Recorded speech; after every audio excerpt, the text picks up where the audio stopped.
नमस्कार, मैं Dishant Srivastava comic word के audio story segment horror diaries में आपका स्वागत करता हूँ। आप सुन रहे हैं कहानी दहशत।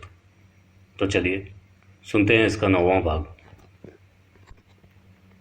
अजिंक्य अपनी सिद्धि को जागृत करके ध्यान लगाता है। वो अपनी ध्यान की शक्ति से वहाँ पहुँच जाता है जहाँ से ये सब मालिनी के साथ शुरू हुआ था। वो देखता है कि परेश मालिनी की साड़ी से छुपकर एक टुकड़ा काट कर ले जा रहा है। उसने उस साये को भी देखा। वो किसी औरत का साया था। उसने परेश को मालिनी के कमरे में मांस के टुकड़े रखते हुए भी देखा। वो ध्यान से बाहर निकल आता है और थोड़ा परेशान सा हो जाता है। वो अशोक से कल मिलकर सब बताने को कहकर वहाँ से चला जाता है।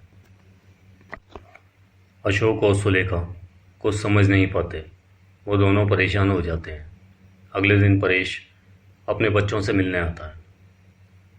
बेटा, मालिनी कैसी है? कुछ सुधार है क्या? सुलेखा बोली। मम्मी जी, दरअसल मालिनी की बीमारी काफ़ी बढ़ चुकी है। वो काफ़ी आक्रामक हो जाती है। मुझे डर है वो किसी को कोई नुकसान ना पहुंचा दे। बच्चे भी तो हमेशा यहाँ नहीं रह सकते ना, और वहाँ मालिनी से उनको भी खतरा है। मुझे लगता है हमें मालिनी को कुछ दिनों के लिए मेंटल असाइलम में रखना चाहिए। वहाँ उसका बेहतर इलाज होगा।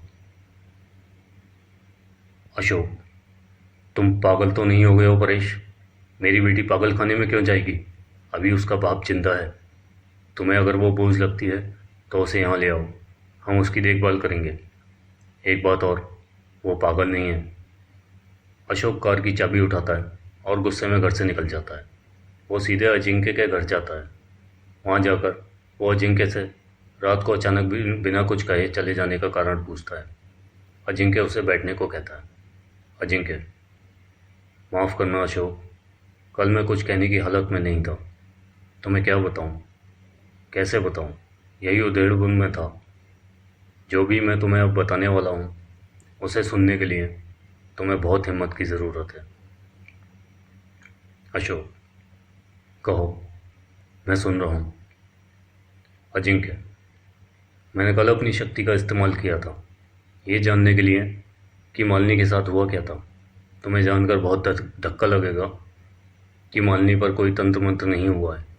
जिस घर में वो लोग रहते हैं उसमें भी कोई खोट नहीं है। खोट है तो वो मालिनी के नसीब में है। ये तुम क्या कह रहे हो? हाँ, यही सच है। मालिनी पर कोई तंत्र मंत्र नहीं किया गया है, बल्कि उसकी आत्मा और शरीर किसी बुरी रूह के कब्जे में है। और ये सबका दोषी है खुद उसका पति परेश। उसने उस रूह को मालिनी तक पहुंचाया है।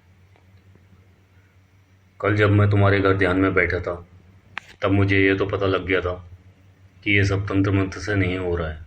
लेकिन जब मैंने जानना चाहा कि वो रूह किसकी है और क्यों मालिनी को उसने पकड़ रखा है, तो मुझे तुम्हारे घर में उसकी मौजूदगी का एहसास हुआ। वो तुम सब पर नज़र रखे हुए थी। वो नहीं चाहती थी कि उसके बारे में कोई जाने। कोई बहुत बड़ा मकसद है उसका। इसलिए उस वक्त मैं वहाँ से चला आया। घर आकर अपने घर में सुरक्षा घेरा बनाकर मैंने फिर उसके बारे में जानना चाहा, तो आखिर मुझे पता चल ही गया कि ये सब क्यों और कैसे हुआ। तो ये सब जानने के बाद अजिंक्य अब क्या करेगा, जानने के लिए देखिए कहानी का अगला भाग। तब तक के लिए धन्यवाद।